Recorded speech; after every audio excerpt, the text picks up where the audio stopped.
जो ये आपको भीड़ दिख रही है, ये राजस्थान की राजधानी जयपुर 22 गोदाम का नज़ारा है साथियों ये। और यहाँ पे राजस्थान के सभी वेटनरी स्टूडेंट इकट्ठे हुए हैं और धरना प्रदर्शन किए साथियों।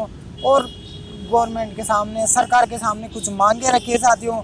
और हमारी बिल्कुल वाजिब मांगे थी साथियों कि जितने भी मंत्री आए हैं, जितने भी प्रेसिडेंट आए हैं, सभी ने यही बोला है। और जो वहाँ पे पुलिस प्रशासन थी, उन्होंने भी यही बोला है कि आपकी बिल्कुल वाजिब मांगे साथियों। और हम सरकार से भीख नहीं मांग रहे हैं, जो हमारा हक है वो मांग रहे हैं साथियों।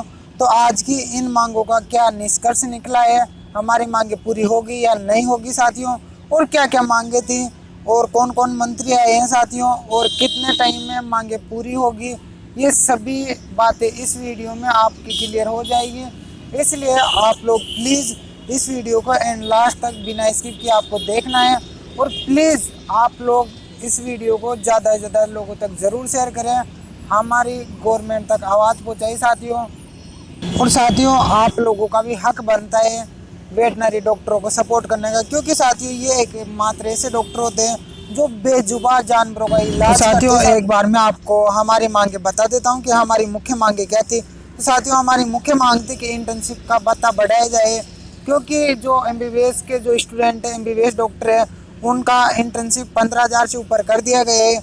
और उनके बराबर ही मेहनत करके हम आते हैं और सेम पे ग्रेड होता है, तो फिर हमारे साथ में गवर्नमेंट आते साथियों। हम बिल्कुल एमबीबीएस वाले स्टूडेंटों के बराबर मेहनत करते हैं और उनके बराबर ड्यूटी देते हैं, और उनके बराबर ही टाइम पीरियड में हमारी डिग्री होती है। तो फिर हमारे पैसे क्यों, और गवर्नमेंट जॉब लगने में बिल्कुल सेम पे ग्रेड है। तो जो इंटर्नशिप का भत्ता दिया जाता है वो हमें क्यों इतना कम दिया जा रहा है, क्योंकि साथियों हमें इतना सा भत्ता दिया जा रहा है जितना एक मजदूर भी उससे ज़्यादा पैसे कमा लेता है साथियों। हमें 5,000 इंटर्नशिप भत्ता दिया जा रहा है साथियों, उससे ज़्यादा तो एक मजदूर भी पैसे कमा लेता है साथियों रोजाना के। और दूसरी मांग थी साथियों की जो सीटें वैकेंट है उन पे जल्दी से भर्ती करवाए। तीसरी मांग थी कि पीजी में भी पैसे बढ़ाए जाएं, पीजी का भी भत्ता बढ़ाया जाए। तीनों मांगे बिल्कुल वाजिब थी साथियों हमारी, और सभी ने वाजिब बताए। तो आप अब देखते रहिए हमारे बीच में बिहारी लाल बिश्नोई जी जो विधायक हैं बीजेपी के, उन्होंने क्या बोला है। वेटनरी डॉक्टर्स जो यहाँ अपने हक की मांग को लेके अपने अपने कैंपस से, अपने अपने कॉलेज से, अपनी कक्षाओं से यहाँ धरना लगाए सरकार के दरवाजे पे आए हैं। और आप जिन बातों को लेके यहाँ बैठे हैं वो बातें बहुत जरूरी है, कभी हो जानी चाहिए थी। इसके लिए आपको यहाँ तक आने की जरूरत नहीं पड़नी चाहिए थी। लेकिन जब तक आप अपनी बात को मुखर तरीके से रखते नहीं तब तक प्रशासन और शासन के कानों पर जूं रेंगती नहीं।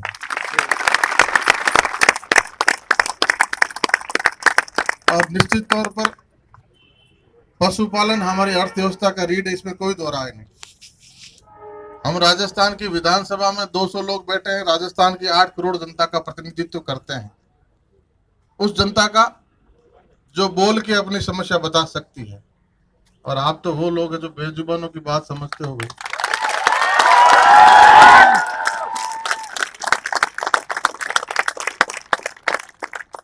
इसलिए जो हमारी अर्थव्यवस्था का मजबूत तंत्र है, जिसके ताने बाने पर हमारे उत्तर पश्चिमी का पूरा राजस्थान ग्रामीण परिवेश में पशुपालन पर हमारी खेती तो बरसात का जुआ है, बरसता है तो होती है, लेकिन पशुपालन हमारा मजबूत अर्थव्यवस्था का आधार है। और फिर बहुत कम संख्या में हमारे वेटरनरी डॉक्टर्स, आपसे तो कई गुना संख्या मेडिकोज की है, वो भी समाज में अपनी बहुत बड़ी सेवा देते हैं। और हमारी संख्या बहुत कम है, जिम्मेदारियां हमारी बहुत बड़ी है। और आप किन परिस्थितियों में काम करते हो ये मैं अच्छी तरह समझता हूं। और मैंने राजस्थान की विधानसभा में सरकार को भी समझाने का पूरा कोशिश किया है कि वेटरनरी डॉक्टर चाहे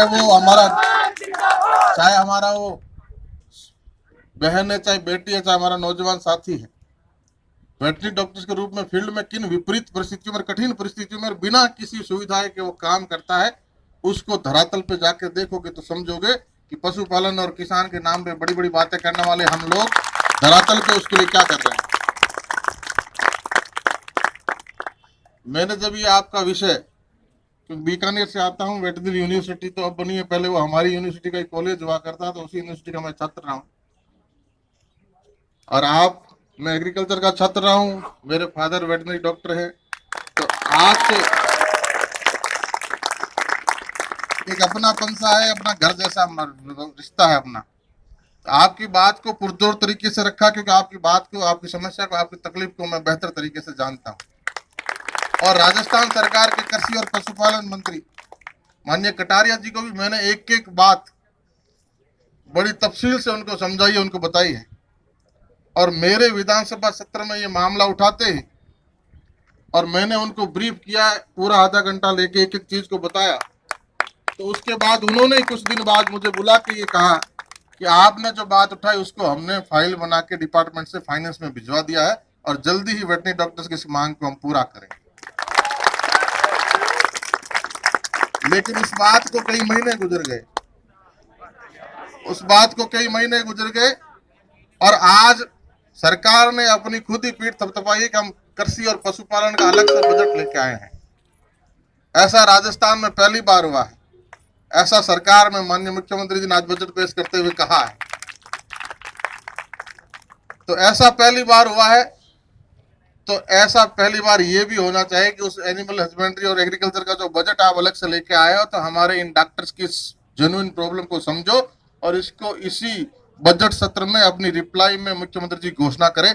ये बात सदन में मैं मेरी डिबेट में भी कहूंगा और माननीय मंत्री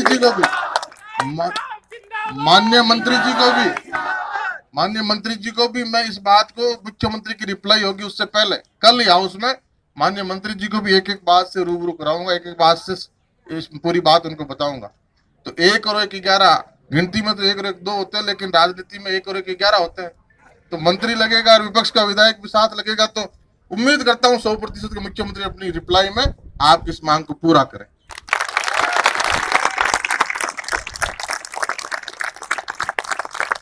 और जहां तक हमारी वैकेंसीज की बात है, हमारी वैकेंसीज कोर्ट में अटकी हुई है। जैसा टिड्डी का हमला हुआ किसानों पे, पशु खेतों पर, तो इसी तरह एग्रीकल्चर सुपरवाइजर की भी 1800 लोगों की भर्ती कोर्ट में अटकी पड़ी थी।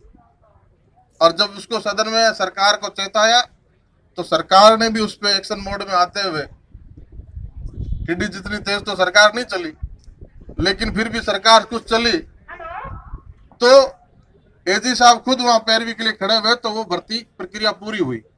उसी तरह अगर कोर्ट में हमारा फैसला सुरक्षित है, कोई रुकावट है, तो एजी खुद सरकार की तरफ से वहां अपीयर हो, कोर्ट के सामने सारी बात रखे, ये कितनी जरूरी भर्ती है ये कोर्ट को समझाए, ताकि हमारा जो फैसला रुका हुआ वो फैसला आए और हमारी भर्ती प्रक्रिया संपन्न हो। और उसके बाद निश्चित तौर पे वो 900 की भर्ती से भी हमारी कोई भर्ती पूरी नहीं हो जाती, उसके बाद भी 671 पदों की भर्ती वैकेंसी, एक और नई वैकेंसी निकले।